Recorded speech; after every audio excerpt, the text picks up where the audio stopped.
Breaking news ఏపీలో మోంతా తుఫాన్ effect కనిపిస్తోంది. ఉప్పాడలో సముద్రం ఉగ్రరూపం దాల్చింది. ప్రస్తుతానికి సముద్రం అల్లకల్లోలంగా మారిపోయింది. అయితే ఉప్పాడ తీరంలో అక్కడ సముద్రం అల్లకల్లోలంగా మారిన నేపథ్యంలో ఒక భారీ గండి పడింది. అలల తాకిడికి తీర ప్రాంతం మొత్తం కొట్టుకుపోయింది. తుఫాన్ ఎఫెక్ట్తో భారీగా ఈదురుగాలు కూడా వీస్తున్నాయి. గంటకి 100 నుంచి 120 కిలోమీటర్ల వేగంతో గాలులు వీస్తూ ఉన్నాయి. మనం చూస్తున్నాం అలలు ఎగిసిపడేటువంటి విజువల్ మనం చూస్తున్నాం. సో ఉప్పాడ తీరంలో కరెంట్ సిచ్యువేషన్ ఎక్కడికక్కడ ఒక హై టెన్షన్ కొనసాగుతోంది. సో దీని ప్రభావంతో గండి పడిందట, భారీ గండి పడింది. సో విజువల్ మీరు చూస్తున్నారు. ఆ లైవ్ విజువల్స్ మీరు గమనిస్తూ ఉంటే ఉప్పాడ తీరం దగ్గర భారీ గండి పడిన విజువల్స్ మీకు కనిపిస్తున్నాయి. మరికాసేపట్లో ప్రతినిధి ఏపీ ఇన్పుటేటర్ కృష్ణమోహన్ కూడా ఆ ఉప్పాడ తీరం దగ్గర భారీ గండి పడినటువంటి ప్రాంతాల నుంచి లైవ్ లోకి అందుబాటులోకి వస్తారు. సో కాకినాడ దగ్గర ఉప్పాడ తీరం దగ్గర ప్రస్తుతానికి ఆ ఎఫెక్ట్ కొనసాగుతుంది. ఎక్కడ చూసినా హై టెన్షన్ కొనసాగుతుంది. 100 నుంచి 120 కిలోమీటర్ల వేగంతో గాలు కూడా వీస్తూ ఉన్నాయి. అయితే సముద్రము అలలు ఎగిసిపడడంతో ఈ భయంకరమైనటువంటి అలల తాకిడికి ఒక భారీ గండి పడింది. కృష్ణమోహన్ సిద్ధంగా ఉన్నారు. కృష్ణమోహన్, సో భారీ గండి పడినట్టు తెలుస్తోంది. ఉప్పాడ దగ్గర ఇప్పటికే ప్రజలు అటువైపు ఫిషింగ్ గోడలు ఏర్పాటు చేసిన నేపథ్యంలోనే కొంత భయపడిపోయారు. సో ఆ గోడల తాకిడికి మేమంతా ఇబ్బంది పడుతున్నామని చెప్పుకొచ్చారు. అంతలోనే ఒక గండి పడింది. అప్డేట్స్ ఏంటి? సో ప్రెసెంట్ మీరు దగ్గర సిచ్యువేషన్ ఎలా ఉంది? ఉప్పాడ బీచ్ రోడ్డు, కాకినాడకి సమీపంలోని బీచ్ రోడ్ ఏదైతే ఉందో అది ఇప్పుడే గండి పడిన పరిస్థితి అయితే చాలా స్పష్టంగా మనం చూడొచ్చు. కంప్లీట్గా కూడా ఇక్కడ ఇప్పటికీ ఈ అన్నీ కూడా ఉండడానికి రాళ్ళు స్థానికంగా వీళ్ళందరూ కూడా ఎక్కడికక్కడ ఈ రాళ్ళు తీసుకుని వచ్చి ఇక్కడ వేసిన పరిస్థితి అయితే ఉంది. ఈ ప్రాంతంలో గండి పడటంతో ఇక్కడున్న మొత్తం కూడా ఇదంతా కూడా కొట్టుకుని పోవడంతో ఇక్కడున్న గ్రామస్తులందరినీ కూడా ఖాళీ చేయించి వేరే ప్రాంతాలకి తరలిస్తున్న పరిస్థితి అయితే మనం చూస్తున్నాం. ఇక్కడ పెద్ద ఎత్తున అంటే గతంలో ఎప్పుడు ఇటువంటి పరిస్థితి ఫోర్స్కి పెద్ద ఎత్తున కూడా ఇక్కడ గండి పడింది అనేది చాలా క్లియర్ గా చెప్తున్న పరిస్థితి అయితే స్థానిక నేతలందరూ కూడా ఇప్పుడు హడావుడిన ఇక్కడ చేరుకున్నారు. ఈ అందరినీ ఇక్కడ నుంచి తరలించేస్తున్నారు. ఆల్మోస్ట్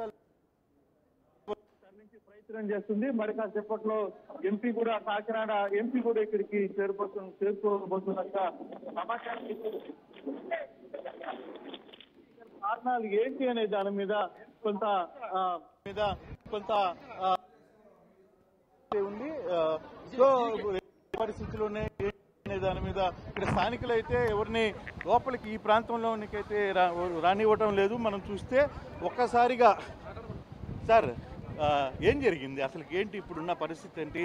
ఇప్పుడు గండి పడిన పరిస్థితుల్లో ఏం చేయబోతున్నారు సార్? ఇప్పుడే ఒక పావు గంట క్రితమే ఇక్కడ అలలు ఎక్కువ అవడం వల్ల ఇక్కడ ఆల్రెడీ ముందు ఒక నెల రోజుల క్రితం అలలు ఎక్కువగా రావడం జరిగింది ఇదే ప్రాంతంలో. ఇక్కడ మెటీరియల్ డంప్ చేసి ఈ గ్రనైట్తో గోడలు ఆ గోడ మళ్ళీ పడిపోవడం జరిగింది. దానివల్ల రోడ్డు ఇక్కడ కొట్టేయడం జరిగింది.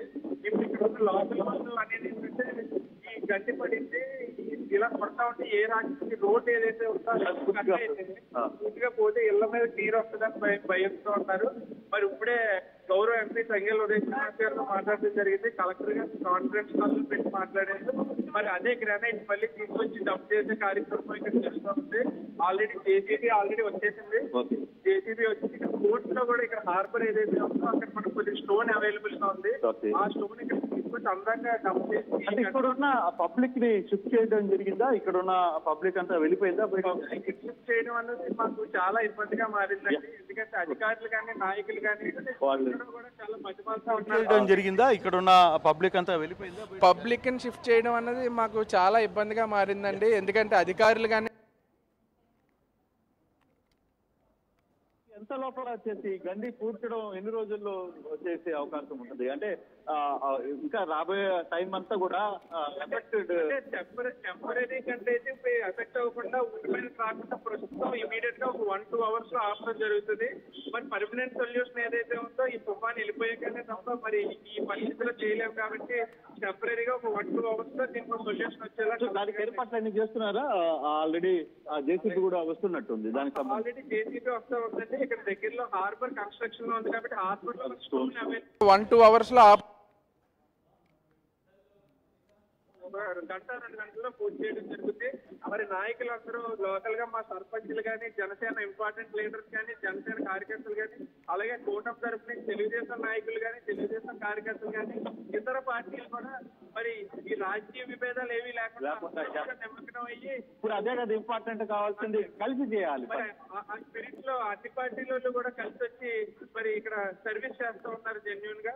మరి 1 గంట 2 గంటలు ఈ గంట పూడుస్తామని చెప్పి నమ్మకంగా కలెక్టర్ గారు కూడా చెప్పడం జరిగింది. తాకిన నేపథ్యంలో ఈ విధంగా ధ్వంసమైనటువంటి పరిస్థితి ఉంది. వాటిలో బోట్లు ప్రాంతాలకి పంపిస్తారు. పబ్లిక్ మూవ్ అయ్యే పరిస్థితి ఉందా? ఆల్రెడీ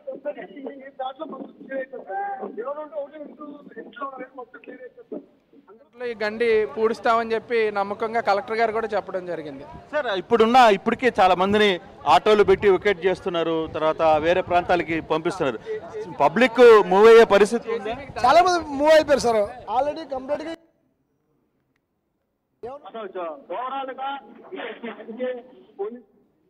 ఈ గంట వల్ల కొంచెం ఇబ్బంది ఎదురైంది కూడా ఇప్పుడే అని చెప్పి చెప్తున్నారు. చూసారు సార్ ఆల్రెడీ గవర్నమెంట్ వాళ్ళు తీసుకున్నారు. అది కూడా అక్కడి నుంచి వేస్తున్న పరిస్థితి, ఎందుకంటే గండిని టెంపరీగా పొడవాలి. సో ఆ యాంగిల్లోనే ఈ రాళ్ళందరినీ తీసుకుని వచ్చి పబ్లిక్ వేస్తున్న విజువల్స్ కూడా మనం చూస్తున్నాం. పబ్లిక్ ఇక్కడ లోకల్గా ఉన్న స్థానికులు చేరుకున్నారు. పబ్లిక్ రాళ్ళు కొంత తీసుకుని వచ్చి మనం చూసుకుంటే చాలా మంది పబ్లిక్ రాళ్ళు తీసుకుని వచ్చి అక్కడి నుంచి వేస్తున్న పరిస్థితి, ఎందుకంటే ఈ గండిని టెంపరీగా పొడవాలి. సో ఆ యాంగిల్లోనే ఈ రాళ్ళందరినీ తీసుకుని వచ్చి పబ్లిక్ వేస్తున్న విజువల్స్ కూడా మనం చూస్తున్నాం. పబ్లిక్ ఇక్కడ లోకల్గా ఉన్న స్థానికులు ఈ పెద్ద రాళ్ళని గండిని పూడ్చడానికి ఇమీడియట్గా చేస్తున్నారు. ఇప్పుడే జేసీబీ కూడా ఆల్మోస్ట్ వాళ్ళు మనం చూసుకుంటే జేసీబీని కూడా అధికారులు తీసుకుని వచ్చిన పరిస్థితి అయితే ఉంది. ఇక్కడ ఉన్న స్థానికులుగా ఉన్న ఈ లోకల్గా ఉన్న వీళ్ళందరినీ అయితే తరలించేశారు. వీళ్ళందరినీ కూడా బయట ప్రాంతాలకి తరలించారు. సో జేసీబీతో దాదాపుగా 2 గంటల్లో 2-3 గంటల్లో ఈ ఆహారాన్ని నడిపిస్తాం. ఈ ఆహారాన్ని టెంపరీగా అయితే మేము వీడిని అయితే క్లోజ్ చేయగలం, కానీ కంప్లీట్గా పెద్ద స్థాయిలో ఇది తర్వాత చేయాల్సిన పనే. కానీ ఇప్పుడు ప్రమాదం నుంచి బయటికి రావడానికి ఏదైతే పోర్టు నుంచి ఉదయం మనం హార్బర్ చూసామో, హార్బర్ దగ్గర నుంచి స్టోన్స్ కావచ్చు వీటన్నిటిని కూడా తీసుకొని వస్తున్నాం అనేది చెప్తున్నారు. పబ్లిక్ స్వచ్ఛందంగా మనం చూస్తుంటే చాలా ప్రాంతం నుంచి స్టోన్స్ తీసుకొని వచ్చి ఎక్కడికక్కడ వచ్చి స్వచ్ఛందంగా ఇక్కడ పార్టీలు విభేదాలు అన్నీ పక్కన పెట్టి వీళ్ళందరూ కూడా స్టోన్స్ తీసుకొని వచ్చి ఇక్కడ వేసే కార్యక్రమంలో చాలా సీరియస్గా ఉన్నారు. సో మొత్తం కూడా మనం చూసుకుంటే ఎక్కడికక్కడ స్టోన్స్